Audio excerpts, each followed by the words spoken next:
Cell lineage and developmental biology. Cell lineage refers to the ancestral history of a cell, describing its origin and the subsequent divisions and differentiation events that give rise to various cell types during development. Understanding cell lineage is crucial for mapping the developmental path of cells from a single fertilized egg to a fully developed organism. It reveals how pluripotent or multipotent stem cells give rise to differentiated cells with specific functions in tissues and organs. The concept of cell lineage provides insights into the mechanisms of tissue organization, cellular differentiation, and developmental potential. Mechanisms of cell lineage determination. Cell lineage is established early in development, and the fate of individual cells is determined by a combination of genetic programs and signaling pathways. Cell lineage can be traced through two primary approaches: clonal analysis and molecular markers.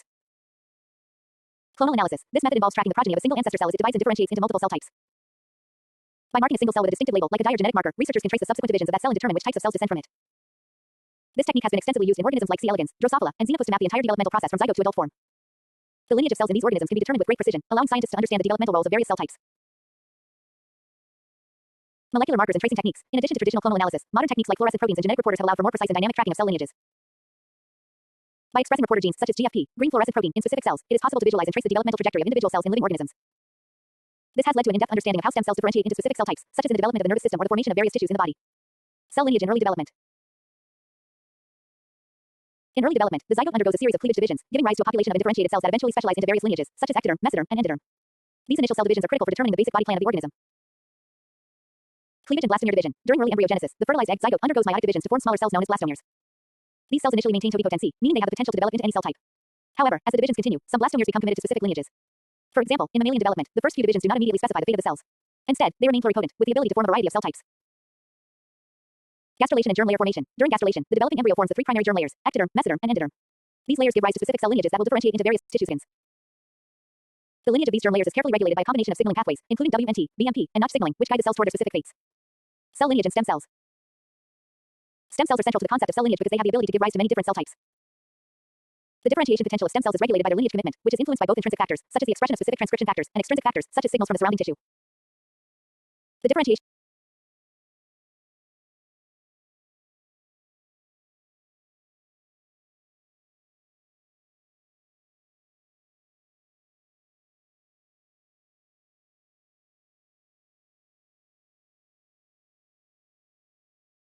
The lineage of cells in these organisms can be determined with great precision, allowing scientists to understand the developmental roles of various cell types.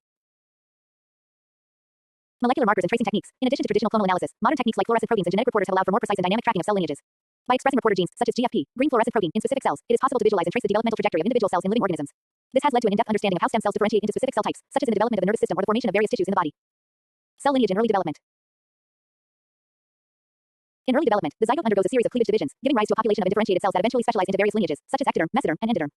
These initial cell divisions are critical for determining the basic body plan of the organism. Cleavage and blastomere division. During early embryogenesis, the fertilized egg zygote undergoes meiotic divisions to form smaller cells known as blastomeres. These cells initially maintain totipotency, meaning they have the potential to develop into any cell type. However, as the divisions continue, some blastomeres become committed to specific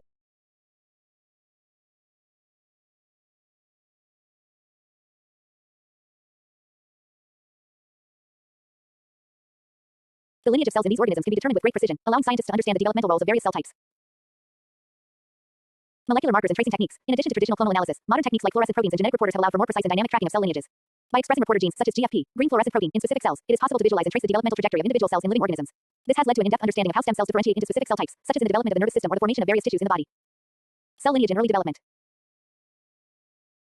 In early development, the zygote undergoes a series of cleavage divisions, giving rise to a population of undifferentiated cells that eventually specialize into various lineages, such as ectoderm, mesoderm, and endoderm. These initial cell divisions are critical for determining the basic body plan of the organism.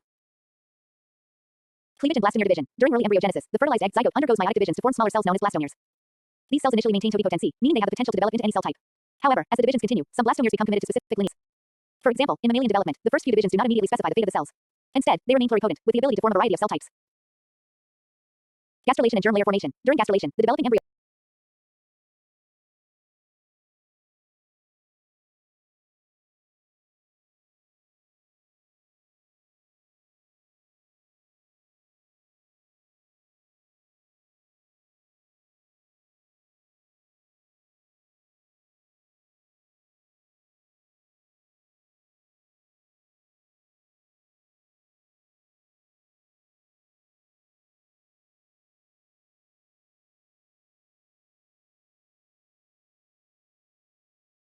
The lineage of cells in these organisms can be determined with great precision, allowing scientists to understand the developmental roles of various cell types. Molecular markers and tracing techniques. In addition to traditional clonal analysis, modern techniques like fluorescent proteins and genetic reporters have allowed for more precise and dynamic tracking of cell lineages. By expressing reporter genes such as GFP, green fluorescent protein, in specific cells, it is possible to visualize and trace the developmental trajectory of individual The lineage of cells in these organisms can be determined with great precision, allowing scientists to understand the developmental roles of various cell types. Molecular markers and tracing techniques. In addition to traditional clonal analysis, modern techniques like fluorescent proteins and genetic reporters have allowed for more precise and dynamic tracking of cell lineages. By expressing reporter genes such as GFP, green fluorescent protein, in specific cells, it is possible to visualize and trace the developmental trajectory of individual cells in living organisms. This has led to an in-depth understanding of how stem cells differentiate into specific cell types, such as in the development of the nervous system or the formation of various tissues in the body. Cell lineage in early development. In early development, the zygote undergoes a series of cleavage divisions, giving rise to a population of undifferentiated cells that eventually specialize into various lineages, such as ectoderm, mesoderm, and endoderm.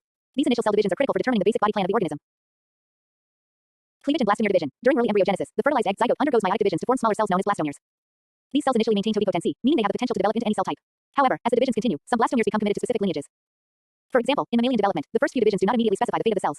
Instead, they remain pluripotent, with the ability to form a variety of cell types. Gastrulation and germ layer formation. During gastrulation, the developing embryo forms the three primary germ layers: ectoderm, mesoderm, and endoderm. These layers give rise to specific cell lineages that will differentiate into various tissues and organs. The lineage of these germ layers is carefully regulated by a combination of signaling pathways, including WNT, BMP, and Notch signaling, which guide the cells toward their specific fates. Cell lineage and stem cells.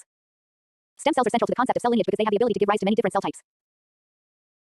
The differentiation potential of stem cells is regulated by their lineage commitment, which is influenced by both intrinsic factors, such as the expression of specific transcription factors, and extrinsic factors, such as signals from the surrounding tissue. The stem cell niche is particularly important for maintaining stem cells and regulating their lineage decisions. Embryonic stem cells, ESCs. These are pluripotent cells derived from the inner cell mass of the blastocyst. ESCs can differentiate into nearly any cell type in the body, making them powerful tools for developmental biology and regenerative medicine. The lineage of ESCs can be directed by manipulating specific signaling pathways, leading to the formation of specialized cells such as neurons, cardiomyocytes, or hepatocytes. Induced pluripotent stem cells, iPSCs. iPSCs are somatic cells that have been reprogrammed to become pluripotent. These cells mimic the lineage potential of ESCs, and their development can be traced to identify the pathways that allow somatic cells to regain pluripotency and differentiate into various lineages. Cell lineage and organogenesis. In organogenesis, cell lineage plays a crucial role in the proper formation and differentiation of organs. For instance, the neural tube develops from the ectodermal lineage and differentiates into the brain and spinal cord. Similarly, the musculoskeletal system arises from mesodermal progenitors. Understanding cell lineage in the context of organ development allows scientists to understand diseases such as cancer, where the lineage of tumor cells can be altered by mutations, leading to abnormal differentiation and uncontrolled growth. Applications in regenerative medicine and disease. Understanding cell lineage is not only important for basic developmental biology but also for regenerative medicine. By knowing the lineage of different tissues, researchers can develop strategies to regenerate damaged organs or tissues. For example, the use of stem cell therapy relies heavily on the ability to direct stem cells to differentiate into the required lineage for tissue repair. In the case of neurodegenerative diseases, such as Parkinson's or Alzheimer's, stem cell therapy could involve directing cells to become dopaminergic neurons to replace the lost or damaged cells in the brain. Moreover, cell lineage tracing has potential applications in cancer research. Tumors often arise from a specific cell type within a tissue, and by tracing the lineage of cancer cells, scientists can better understand the origin and progression of tumors. This could lead to new therapies aimed at targeting specific cancer cell lineages to improve treatment outcomes. Conclusion. Cell lineage is a fundamental concept in developmental biology that involves tracing the origin and differentiation pathway of cells throughout development. It provides a framework for understanding how cells acquire their identity and function in tissues and organs. By studying cell lineage, researchers can gain insights into various biological processes such as tissue differentiation, stem cell biology, and organogenesis. Furthermore, knowledge of cell lineage has significant implications for regenerative medicine and cancer research, where manipulating or tracing cell fate could lead to novel therapeutic strategies. Previous year questions. CSIR NET JRF 2017. Which of the following techniques is used to trace the lineage of cells during development? A clonal analysis. B. Electroporation. C. RNA interference. D. In situ hybridization. Answer. A clonal analysis. CSIR NET JRF 2019. Which of the following best describes the cells that are capable of giving rise to multiple types of differentiated cells but not all cell types? A. Totipotent. B. Pluripotent. C. Multipotent. D. Unipotent. Answer. C. Multipotent. CSIR NET JRF 2020. During early development, which of the following is true about the cell lineage of the ectodermal cells? A. They are committed to forming only neural tissue. B. They will differentiate into muscle cells. C. Have the potential to form multiple tissues, including skin and neural tissues. D. They remain indifferentiated until later stages. Answer. C. They have the potential to form multiple tissues, including skin and neural tissues. You said. Stem cells. ChatGPT said. Stem cells. Fundamental concepts and types. Stem cells are undifferentiated cells with a remarkable ability to divide and differentiate into various specialized cell types. These cells are crucial for both normal development and tissue repair and are integral to understanding developmental biology, regenerative medicine, and disease treatments. Stem cells can be classified into two broad categories based on their potential to differentiate into other cell types, pluripotent and multipotent. Understanding stem cells is fundamental for studying cell development, tissue regeneration, and the treatment of various degenerative diseases and cancers. Properties of stem cells. Stem cells exhibit two essential properties: self-renewal and potency. Self-renewal. Stem cells can divide and produce identical copies of themselves, ensuring a continuous supply of undifferentiated cells. This property is vital for maintaining stem cell populations within tissues throughout the life of an organism. Potency. Potency refers to the stem cell's ability to differentiate into various specialized cell types. Potency is classified into several levels, ranging from totipotent, capable of forming an entire organism, to unipotent, able to form only one specific cell type. Stem cells typically have higher potency in the early stages of development, gradually becoming more restricted in their differentiation potential as development progresses. Types of stem cells. Embryonic stem cells, ESCs. ESCs are pluripotent stem cells derived from the inner cell mass of the blastocyst, an early stage embryo. These cells have the ability to give rise to nearly all cell types in the body, making them a critical tool for research on cell differentiation and tissue regeneration. ESCs are also the subject of extensive study due to their potential in regenerative medicine and their ethical considerations in research. Adult stem cells. Adult stem cells, also known as somatic stem cells or tissue-specific stem cells, are multipotent cells found in various tissues throughout the body. These stem cells are responsible for maintaining and repairing the tissue in which they reside. Unlike ESCs, adult stem cells have a more limited differentiation potential and are typically restricted to forming cell types specific to their tissue of origin. Examples of adult stem cells include hematopoietic stem cells, which produce blood cells, mesenchymal stem cells, which can differentiate into bone, cartilage, and fat cells, and neural stem cells, which can give rise to neurons, astrocytes, and oligodendrocytes. Induced pluripotent stem cells, iPSCs. iPSCs are somatic cells, e.g., skin cells that have been reprogrammed to become pluripotent by introducing specific transcription factors. This reprogramming allows them to regain the ability to differentiate into various cell types, similar to ESCs. iPSCs are a significant breakthrough in regenerative medicine because they bypass the ethical issues surrounding the use of ESCs, as they do not involve the destruction of embryos. iPSCs are used in research to model diseases, study cell differentiation, and develop potential therapies for various conditions. Perinatal stem cells. These stem cells are found in perinatal tissues such as the umbilical cord, amniotic fluid, and placenta. They have properties similar to those of ESCs and iPSCs, and they are considered a potential source of stem cells for therapeutic purposes due to their ease of collection and ethical advantages. Stem cell niche and regulation. The stem cell niche refers to the microenvironment surrounding stem cells that influences their behavior, including their maintenance, proliferation, and differentiation. The niche is composed of various extracellular matrix proteins, signaling molecules, and neighboring cells that provide cues for stem cell fate determination. For example, in the hematopoietic stem cell niche in bone marrow, signals from stromal cells and other factors regulate the self-renewal and differentiation of blood stem cells into various blood cell lineages. The regulation of stem cell differentiation is controlled by intrinsic factors, such as transcription factors that activate specific genes, and extrinsic factors, such as growth factors and cytokines. These signaling pathways ensure that stem cells differentiate at the right time and into the appropriate cell types. Stem cells in regenerative medicine.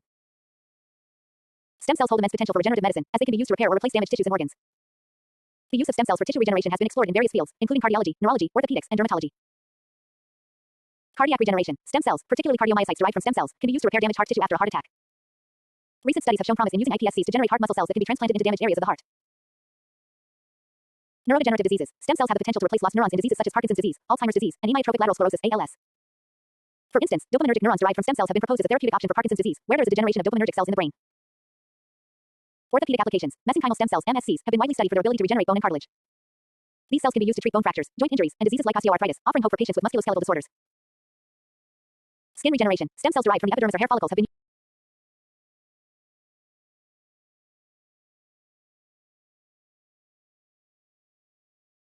Stem cells in regenerative medicine. Stem cells hold immense potential for regenerative medicine, as they can be used to repair or replace damaged tissues and organs. The use of stem cells for tissue regeneration has been explored in various fields, including cardiology, neurology, orthopedics, and dermatology.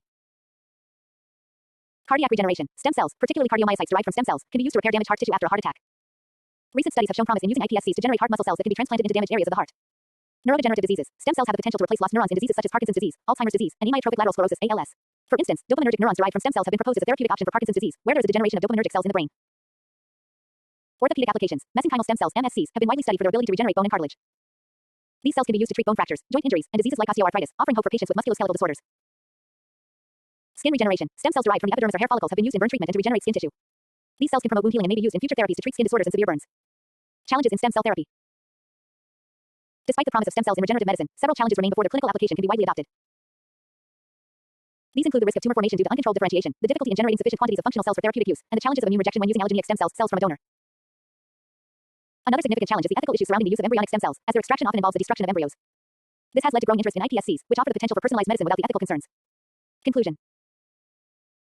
Stem cells are fundamental to developmental biology and hold the potential to revolutionize medicine through their applications in regenerative therapies, disease modeling, and personalized treatments. The ongoing research in this field is focused on overcoming the technical, ethical, and safety challenges to unlock the full potential of stem cell-based therapies. As our understanding of stem cell biology deepens, new breakthroughs will likely emerge, offering exciting possibilities for treating a wide range of diseases and conditions. Previous year questions. CSIR-NET JRF 2017. Which of the following types of stem cells are derived from the inner cell mass of the blastocyst? A. Induced pluripotent stem cells. B. Embryonic stem cells. C. Adult stem cells. D. Perinatal stem cells. Answer. B. Embryonic stem cells. CSIR-NET JRF 2019. What is the primary characteristic of induced pluripotent stem cells, iPSCs? A. They are derived from embryos. B. They are derived from somatic cells and reprogrammed to a pluripotent state. C. They have no differentiation potential. D. They are multipotent.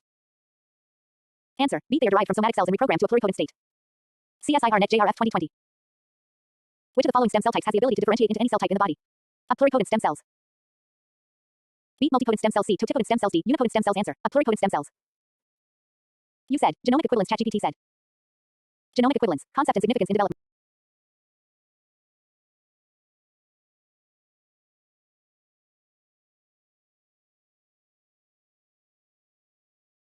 Which of the following types of stem cells are derived from the inner cell mass of the blastocyst? A. Induced pluripotent stem cells.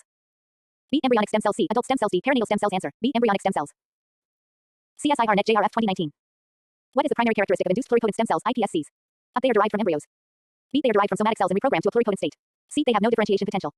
D. They are multipotent. Answer. B. They are derived from somatic cells and reprogrammed to a pluripotent state. CSIR-NET JRF 2020. Which of the following stem cell types has the ability to differentiate into any cell type in the body? A. Pluripotent stem cells. B. Multipotent stem cells. C. Totipotent stem cells. D. Unipotent stem cells. Answer. A. Pluripotent stem cells. You said. Genomic equivalence. ChatGPT said. Genomic equivalence. Concept and significance in development. Genomic equivalence refers to the concept that all cells in a multicellular organism contain the same genetic information or genome. Despite this, cells differentiate into a variety of specialized cell types during development, and this specialization leads to the formation of different tissues and organs, each with distinct functions. Genomic equivalence suggests that every cell, whether it is a skin cell, nerve cell, or muscle cell, has the same set of genes, but the expression of these genes is regulated differently, resulting in the diversity of cell types within the organism. Background and discovery. The concept of genomic equivalence was first proposed through early experiments involving nuclear transplantation, particularly in amphibians like frogs. The seminal experiments by Hans Femen and Hill Mangold in the early 20th century demonstrated that the nucleus from an embryo at a very early stage could be transplanted into a nucleated egg, an egg from which the nucleus had been removed. The transplanted nucleus was capable of directing the development of a complete organism, indicating that the nucleus of a cell contains all the genetic instructions needed to form an entire organism. This led to the idea of genomic equivalence, that every somatic cell contains the full genetic blueprint of the organism, and that differential gene expression regulates development. Mechanisms behind genomic equivalence. While all cells in a multicellular organism share the same genome, they do not express the same set of genes. This is due to the regulation of gene expression through several mechanisms. Epigenetic regulation. Epigenetic modifications, such as DNA methylation and histone modifications, play a critical role in regulating gene expression. These modifications can activate or silence genes without altering the underlying DNA sequence. For instance, genes that are silenced in differentiated cells, such as a skin cell, may be activated in other cell types, such as a muscle cell, through changes in the chromatin structure or methylation patterns. Transcriptional regulation. Different cells in an organism express different combinations of transcription factors that regulate gene expression. These transcription factors interact with the promoter regions of genes to enhance or repress transcription. The specific set of transcription factors expressed in a given cell type determines which genes are activated or repressed, leading to cell-specific gene expression. RNA processing and regulation. Post-transcriptional regulation, such as alternative splicing and the use of microRNAs, also contributes to genomic equivalence. These processes allow a single gene to produce different protein products depending on the tissue type, thereby contributing to the functional diversity of cells. Chromatin structure. The organization of DNA into chromatin is another key factor in genomic equivalence. The chromatin structure can be modified to either promote or inhibit gene expression. In differentiated cells, certain regions of the genome are packaged in a way that prevents their transcription, while other regions are more accessible to transcriptional machinery, facilitating gene expression. Genomic equivalence and cloning. The concept of genomic equivalence is foundational in the field of cloning. Cloning experiments, such as the famous creation of Dolly the sheep, demonstrated that an adult somatic cell could be reprogrammed to form a whole organism. In this case, a nucleus from an adult sheep's mammary gland cell was transferred into a nucleated egg, and the resulting embryo developed into a complete sheep. This experiment confirmed that the genome of a differentiated cell, when placed in the right environment, has the potential to direct the development of an entire organism, further supporting the idea of genomic equivalence. However, these cloning experiments also revealed that not all cells are equally capable of undergoing reprogramming. The reprogramming of adult somatic cells to an embryonic state in cloning procedures is not always successful, which indicates that, while all cells contain the same genetic information, not all cells have the same capacity to activate this information in the context of development. This discrepancy is partly due to epigenetic modifications that restrict the potential of somatic cells, which must be reprogrammed to a more pluripotent state in order to generate a new organism. Significance of genomic equivalence in development and disease. Genomic equivalence is central to understanding how cells can specialize during development, as well as how they can potentially be reprogrammed for therapeutic purposes. In developmental biology, genomic equivalence underscores the potential of all cells to become any other type under the right conditions. This concept is critical for understanding developmental plasticity, where cells change their fate depending on the signals they receive from their environment. In the context of disease, abnormalities in the regulation of gene expression, rather than mutations in the genetic code itself, can lead to a variety of conditions. For example, cancer can arise when normal gene expression is disrupted, leading to uncontrolled cell division and tumor formation. This can be due to epigenetic changes or mutations in the transcriptional machinery that govern the regulation of genes. Moreover, the concept of genomic equivalence is crucial for stem cell research and regenerative medicine. Stem cells, as indifferentiated cells with the potential to become any cell type, rely on the same basic principles of genomic equivalence. Understanding how stem cells maintain genomic integrity and can be directed to differentiate into specific cell types is key to developing stem cell-based therapies for various diseases, such as heart disease, neurodegenerative diseases, and diabetes. Challenges and future directions. While genomic equivalence is a well-established concept, there are still many challenges to fully understanding how cells, remember, their identity and how this information can be manipulated. One of the major challenges in stem cell biology is ensuring that reprogramming a somatic cell to a pluripotent state is fully successful without causing abnormalities such as tumor formation. Furthermore, understanding how the epigenome, rather than the genome itself, guides the differentiation process is an ongoing area of research. Another area of active investigation is how the environment influences the expression of the genome. The interaction between a cell and its surrounding microenvironment, including neighboring cells, extracellular matrix components, and growth factors plays a significant role in determining which genes are activated or silenced during development. Conclusion. Genomic equivalence remains a cornerstone concept in developmental biology. It emphasizes that all cells in a multicellular organism contain the same genetic material, but the differential expression of genes in response to various regulatory signals is what leads to cellular specialization. This concept not only explains how diverse cell types arise from a single fertilized egg but also informs modern research in cloning, regenerative medicine, and disease treatment. Understanding the mechanisms of genomic equivalence will continue to be fundamental for advances in stem cell therapy, tissue engineering, and cancer biology. Previous year questions. CSIR NET JRF 2018. Which of the following experiments provides evidence for genomic equivalence? A cloning of Dolly the sheep. Beat development of cancer cell C gene therapy D PCR amplification of DNA answer. A cloning of Dolly the sheep. CSIR NET JRF 2020. Genomic equivalence refers to the idea that all cells in a multicellular organism are genetically identical, but their gene expression patterns are regulated differently. B. Every cell contains a different set of genes. C. All cells in an organism express the same set of genes. D. Genes are identical in all multicellular organisms. Answer. All cells in a multicellular organism are genetically identical, but their gene expression patterns are regulated differently. CSIR NET JRF 2019. What is the main implication of the discovery of genomic equivalence in the context of cloning? A. It shows that all genes in a cell are not active. B. It indicates that all somatic cells have the potential to generate a complete organism. C. It proves that differentiation is irreversible. D. It suggests that somatic cells cannot be reprogrammed. Answer. B. It indicates that all somatic cells have the potential to generate a complete organism. You said. Cytoplasmic determinants. ChatGPT said. Cytoplasmic determinants. Role in developmental biology. Cytoplasmic determinants refer to specific molecules present in the cytoplasm of an egg cell that influence the early stages of development by regulating the fate of the daughter cells during cell division. These determinants are typically asymmetrically distributed within the oocyte egg cell and play a critical role in the establishment of cell polarity, differentiation, and specification in the developing embryo. The distribution and action of these cytoplasmic factors are essential for ensuring that cells acquire distinct identities and functions as development progresses. Background and discovery. The concept of cytoplasmic determinants was first identified in the early 20th century during studies of early embryonic development in xenophos frogs and other model organisms. Researchers observed that during the early cleavage stages, the cells of the embryo inherited different cytoplasmic components, which led to differences in the fate of these cells. This phenomenon became known as cytoplasmic determination and was pivotal in understanding how the early embryo cells could be pre-programmed to develop into various tissue types despite starting from a single fertilized egg. Mechanisms of action. Cytoplasmic determinants primarily work through the regulation of gene expression. These determinants are often proteins, RNAs, or other molecules that are unevenly distributed within the cytoplasm of the oocyte and early embryo. Their unequal distribution during the early cell divisions provides positional information that dictates the developmental fate of the resulting cells. Some of the key mechanisms through which cytoplasmic determinants function are maternal mRNAs and proteins. In many organisms, the egg cell contains maternal mRNAs and proteins that are deposited into the cytoplasm during oogenesis. These maternal factors are transcribed and translated before fertilization and serve as the initial instructions for the embryo's development. For example, proteins like bicoid and Drosophila, fruit flies, are localized in the anterior end of the egg and regulate the development of anterior structures in the embryo. Asymmetric distribution. The cytoplasmic determinants are often asymmetrically localized in the cytoplasm of the egg or early embryo. This asymmetry is critical for ensuring that different daughter cells will receive different combinations of determinants, leading to the specification of distinct cell fates. This can occur through mechanisms such as the movement of mRNA, proteins, and other molecules to specific regions of the cytoplasm. Gradients and positional information. The cytoplasmic determinants often form gradients within the embryo, with higher concentrations of a determinant in one region and lower concentrations in another. These gradients provide cells with positional information, enabling them to determine their relative position within the developing embryo and adopt appropriate cell fates. In some cases, the gradient of a particular protein may act as a morphogen, influencing gene expression in a concentration-dependent manner. Regulation of transcription factors. The cytoplasmic determinants often function by controlling the activity of transcription factors that regulate the expression of genes necessary for specific developmental pathways. These transcription factors can activate or repress the expression of genes that control cell differentiation, tissue formation, and other developmental processes. Examples of cytoplasmic determinants. Bicoid protein in Drosophila. One of the most well-known examples of cytoplasmic determinants is the bicoid protein in Drosophila melanogaster. During oogenesis, maternal mRNA for the bicoid protein is deposited at the anterior end of the egg. After fertilization, the bicoid protein forms a concentration gradient, with the highest concentration at the anterior and the lowest at the posterior. This gradient serves as a positional cue for the developing embryo, determining the anterior-posterior axis and the formation of anterior structures such as the head and thorax. Nannose protein in Drosophila. Another important determinant in Drosophila is the nannose protein, which is localized at the posterior end of the egg. Nannose antagonizes the activity of bicoid and is essential for the development of posterior structures. The interplay between bicoid and nannose is a key example of how the distribution of cytoplasmic determinants can coordinate the development of different regions of the embryo. Vect in Xenopus. In Xenopus, a genus of frogs, the maternal protein vect is a cytoplasmic determinant that is localized to the vegetal pole of the egg. Vect is essential for the specification of mesodermal and endodermal fates during early development. The protein activates the expression of other genes that help form the mesoderm and endoderm layers, which later give rise to important tissues like muscle, blood, and the gut. CDX proteins in mammals. In mammals, the CDX family of proteins plays a crucial role in posterior development. These proteins are maternal factors that are important for the specification of the posterior part of the embryo and for the regulation of genes that are involved in the formation of the hindgut and other posterior structures. Significance in development. Cytoplasmic determinants are essential for the early steps of embryogenesis, particularly in determining the fate of cells and establishing the body plan of the developing organism.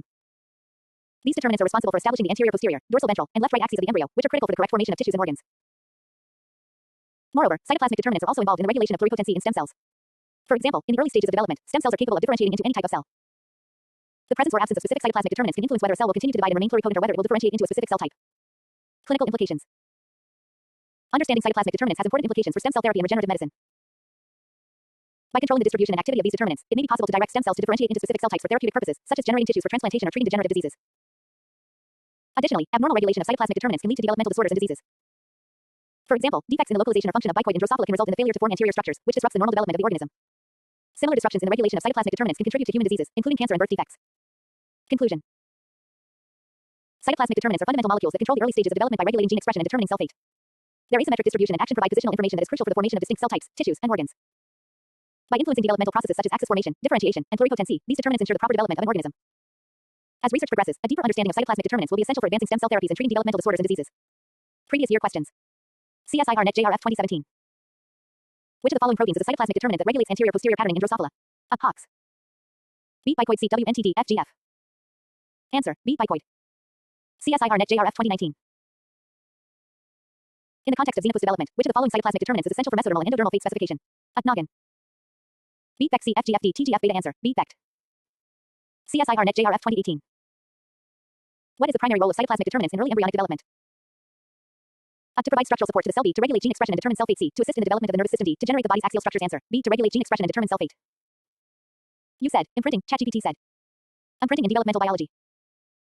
Imprinting refers to a genetic phenomenon where certain genes are expressed in a parent of origin specific manner. In other words, for imprinted genes, either the maternal or the paternal allele is silenced, and only the allele from the other parent is expressed. This process is critical for normal development and is regulated by epigenetic mechanisms such as DNA methylation and histone modification. Imprinting results in the differential expression of alleles based on their parental origin, which is different from the typical Mendelian inheritance pattern where both alleles are equally expressed. Mechanisms of imprinting. The mechanism behind imprinting involves modifications to the DNA and chromatin that do not change the underlying genetic sequence but alter gene expression. These epigenetic modifications, primarily DNA methylation, silence one allele while allowing the other active. This selective silencing of one allele occurs during gametogenesis, the formation of eggs and sperm, and these marks are maintained throughout the individual's life in somatic cells. DNA methylation. One of the key mechanisms in genomic imprinting is DNA methylation, where methyl groups are added to the DNA molecule, particularly at cytosine bases in CpG dinucleotides. These methyl groups inhibit the transcription of the associated gene. In imprinted genes, the allele inherited from one parent is typically methylated and silenced, while the other allele is not methylated and remains active. Histone modifications. Besides DNA methylation, histone proteins around which DNA is wrapped can also be chemically modified to influence gene expression. Specific histone modifications may mark an allele for silencing or activation, depending on the parent of origin. Non-coding RNAs. In addition to DNA methylation and histone modifications, non-coding RNAs, such as long non-coding RNAs, elinzaneas, can play a role in regulating imprinted gene expression. These RNAs can influence chromatin structure and gene expression by interacting with the imprinted regions of the genome. Imprinting disorders. Imprinting disorders arise when the imprinting process goes awry. These disorders typically result from the loss of expression of a gene that should be active or the activation of an allele that should be silenced. Such errors can occur due to mutations, deletions, or uniparental disomy, where both copies of a chromosome are inherited from one parent rather than one from each parent. Some common imprinting disorders include Prader-Willi syndrome. This disorder is caused by the loss of function of the paternal allele or region on chromosome 15, leading to symptoms such as intellectual disability, obesity, and short stature. The maternal allele in this region is normally imprinted, silenced, and its loss leads to the manifestation of the disorder. Angelman syndrome. Angelman syndrome is the result of the loss of function of the maternal allele of the same chromosomal region on chromosome 15 that is involved in Prader-Willi syndrome. Symptoms of Angelman syndrome include developmental delay, speech impairment, and seizures. The paternal allele in this region is imprinted and silent. Beckwith-Wiedemann syndrome. This disorder involves the overgrowth of certain body parts and an increased risk of cancer. It is typically caused by an abnormality in the imprinted genes on chromosome 11, leading to the activation of normally silenced paternal alleles or the silencing of maternal alleles. Silver-Russell syndrome. In contrast to Beckwith-Wiedemann syndrome, Silver-Russell syndrome involves growth retardation and is often caused by the loss of methylation at the imprinting control region of chromosome 11 or uniparental disomy of chromosome 7. Imprinting control regions, ICRs. Imprinting control regions are specific DNA sequences that regulate the imprinting of nearby genes. These regions are often located upstream of imprinted genes and are responsible for the establishment and maintenance of the epigenetic marks that control gene expression. ICRs play a crucial role in ensuring that the correct allele is silenced and that proper gene dosage is maintained. Any alterations in ICRs can lead to imprinting disorders. Epigenetic inheritance and imprinting. Imprinting is a form of epigenetic inheritance, where the expression of a gene depends on the parent from whom it is inherited, without changes to the underlying DNA sequence. This is different from traditional Mendelian inheritance, where both alleles contribute equally to the expression of a gene. In contrast to typical genetic inheritance, where both alleles of a gene are potentially expressed, imprinting involves the silencing of one allele, leading to monoallelic expression. Epigenetic changes such as DNA methylation and histone modification can be inherited, allowing imprints to be passed from one generation to the next. However, these epigenetic marks can also be reset during gametogenesis, ensuring that the appropriate parental-specific imprinting patterns are established. Clinical and developmental implications. Imprinting plays an essential role in the regulation of growth, development, and differentiation. The proper function of imprinted genes is necessary for normal embryonic development, particularly in the development of the placenta and in fetal growth. For example, some imprinted genes regulate the growth of the fetus, and errors in their expression can lead to abnormal growth patterns. Additionally, imprinting is critical for the proper development of the brain and other organs. The abnormal expression of imprinted genes can disrupt normal brain development, leading to developmental disorders.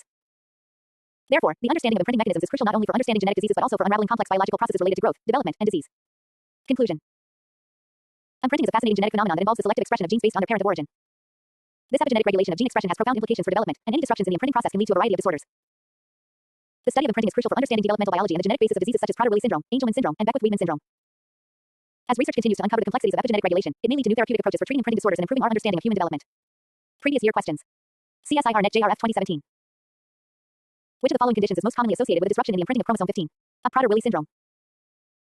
Beat Down syndrome C. Klinefelter syndrome D. Turner syndrome Answer. A Prader-Willi syndrome. CSIR NET JRF 2019.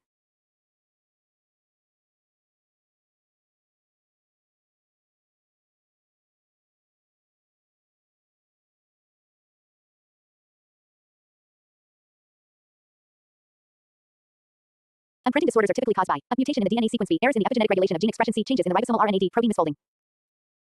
Answer: B, errors in the epigenetic regulation of gene expression. CSIR NET JRF 2018. Which of the following disorders is caused by loss of the maternal allele in chromosome 15? A Prader-Willi syndrome. B, Angelman syndrome C, Silver-Russell syndrome D, Beckwith-Wiedemann syndrome Answer: B, Angelman syndrome. You said mutants and transgenics in analysis of development. ChatGPT said mutants and transgenics in the analysis of development. In developmental biology, the analysis of genetic components and their roles in growth, differentiation, and overall organismal development often involves the use of mutants and transgenics. These two types of organisms, mutants, which have specific genetic alterations, and transgenics, which have foreign genes inserted into their genomes, serve as crucial tools to investigate the function of genes during development and to understand the underlying molecular mechanisms that drive developmental processes. Both mutants and transgenics offer unique insights into the molecular pathways regulating cellular differentiation, tissue morphogenesis, and the formation of complex structures. Mutants in developmental biology. Mutants are organisms that carry one or more alterations in their genetic material. These genetic alterations can occur naturally or be induced experimentally. The study of mutants has been pivotal in identifying genes that are crucial for development and understanding the consequences of loss of function or gain of function mutations on development. Mutants can be used to study the specific roles of genes by observing the phenotypic changes that occur when these genes are disrupted. Induced mutants. Mutations can be induced experimentally through various methods such as chemical mutagens, radiation, or insertional mutagenesis. These induced mutations often result in a loss of function phenotype, where the altered gene's function is diminished or completely absent. The phenotypic effects of such mutations can be observed to gain insights into how the gene contributes to development. Natural mutants. Natural mutants are those that occur spontaneously in nature, without human intervention. These mutants can be studied to understand the genetic basis of developmental processes that may not be fully understood or observed in model organisms. For example, many developmental mutants in model organisms like Drosophila or Arabidopsis are identified through natural variation and later studied in depth. Loss of function mutants. These mutants are particularly valuable in identifying essential developmental genes. By knocking out a gene or inhibiting its expression, researchers can observe the effects on the organism's development. Loss of function mutants provide insight into how the absence of a particular gene affects developmental processes such as cell division, differentiation, and tissue patterning. For example, mouse knockouts of genes involved in limb development, such as Hox genes, have revealed their critical roles in establishing proper limb patterning. Gain of function mutants. Gain of function mutants, in which a gene is overexpressed or activated, are also used in developmental biology. These mutants can provide information about the consequences of excessive gene activity, which can help to reveal gene functions that are otherwise not fully understood in the context of normal expression levels. Transgenics in developmental biology. Transgenic organisms are genetically modified to carry foreign genes or express additional copies of their own genes. The use of transgenics in developmental biology is a powerful tool for understanding gene function, gene regulation, and the molecular mechanisms that govern development. Transgenics can be used to study the effects of introducing new genetic material into an organism or to investigate how specific genes drive development in vivo. Creation of transgenic models. Transgenic organisms are typically created by inserting foreign DNA into the genome of an organism. This can be achieved through various techniques, including viral vectors, microinjection, or electroporation. In animals like mice, transgenics can be used to study how the introduction of a gene, or multiple genes, alters development or physiological functions. In plants, transgenics help investigate how specific genes affect growth, flowering, and other developmental processes. Reporter genes. One common application of transgenics in development is the use of reporter genes. These genes encode proteins that can be easily detected and serve as markers for studying gene expression patterns. For example, the green fluorescent protein GFP is frequently used as a reporter gene in transgenic organisms to visualize the expression of a particular gene in specific tissues during development. By creating transgenic organisms expressing GFP under the control of a developmental gene promoter, researchers can track when and where specific genes are active during embryonic development. Gene knock-in. In addition to introducing foreign genes, transgenics can be used to insert specific genes into the genome at precise locations. This technique, called gene knock-in, allows researchers to study the effects of expressing a gene in a specific tissue or under particular conditions. This can help to dissect the temporal and spatial regulation of gene expression during development. Knock-in models can also be used to study the effects of genetic diseases in a controlled manner. Conditional knockouts and inducible transgenics. A more refined use of transgenics involves the creation of conditional knockout or inducible transgenic models. These models allow researchers to control when and where a gene is knocked out or overexpressed during development. For example, the Kree-Loxp system enables the deletion of a gene in specific tissues or at a particular time point during development. This precision in gene manipulation is essential for studying genes that are required at specific stages of development or in specific tissues, which would otherwise be lethal if knocked out in the whole organism. Gene editing tools. CRISPR-Cas9. In recent years, the CRISPR-Cas9 system has revolutionized the generation of transgenic organisms by allowing precise editing of the genome. This tool can be used to create transgenic models that carry mutations in specific genes or to introduce new genetic material into an organism. The CRISPR-Cas9 system is an essential tool for developmental biologists as it facilitates the study of gene function by enabling efficient and accurate genetic manipulation. Applications of mutants and transgenics in developmental research. Understanding developmental pathways. By studying the effects of specific gene mutations or the introduction of foreign genes, scientists can understand how certain genes participate in complex developmental pathways. Mutants can reveal the loss of critical functions, while transgenics can highlight the contribution of additional genetic material to normal or aberrant developmental processes. Studying organogenesis. Transgenics have been widely used to study organogenesis, particularly the development of the heart, brain, and limbs. For instance, transgenic mice expressing a reporter gene under the control of a gene involved in limb patterning can be used to understand how cells in the limb bud respond to molecular signals. Mutants with defects in organ development help identify the genes that control the formation of particular organs. Modeling developmental diseases. Transgenic and mutant models are invaluable in studying developmental diseases, including congenital disorders. By introducing mutations that mimic human genetic disorders, such as Duchenne muscular dystrophy or cystic fibrosis, researchers can study how these genetic defects affect development and test potential therapeutic interventions. Studying cell fate and lineage. Both mutants and transgenics can be used to trace cell lineage and study how cells commit to specific fates during development. Transgenic organisms with reporters for specific lineages can help scientists visualize how cells progress through different stages of development, while mutants with defective cell fate decisions reveal the genes responsible for proper differentiation. Conclusion. Mutants and transgenics are invaluable tools in developmental biology, providing essential insights into the genetic and molecular mechanisms driving organismal development. Mutants help identify the loss of function consequences of specific genes, while transgenics enable researchers to explore the effects of gain of function and new genetic material in vivo. The combination of these approaches has advanced our understanding of gene regulation, cell fate determination, and the processes of organogenesis and disease modeling. As genome editing technologies continue to evolve, the use of mutants and transgenics will remain a cornerstone of developmental biology research. Previous year questions. CSIR-NET JRF 2017. Which technique is commonly used to create transgenic animals? Electroporation. B. RNA interference. C. Gene silencing. D. Chromosome painting. Answer. Electroporation. CSIR-NET JRF 2019. Which of the following methods is used to introduce a reporter gene into a transgenic organism? A. Northern blotting. B. In situ hybridization. C. Microinjection. D. PCR amplification. Answer. C. Microinjection. CSIR-NET JRF 2018. What is the role of transgenic organisms in developmental biology? A. To study the effects of mutations in development. B. To introduce foreign genes and study their effects on development. C. To trace cell lineage during development. D. All of the above. Answer. D. All of the above. Search.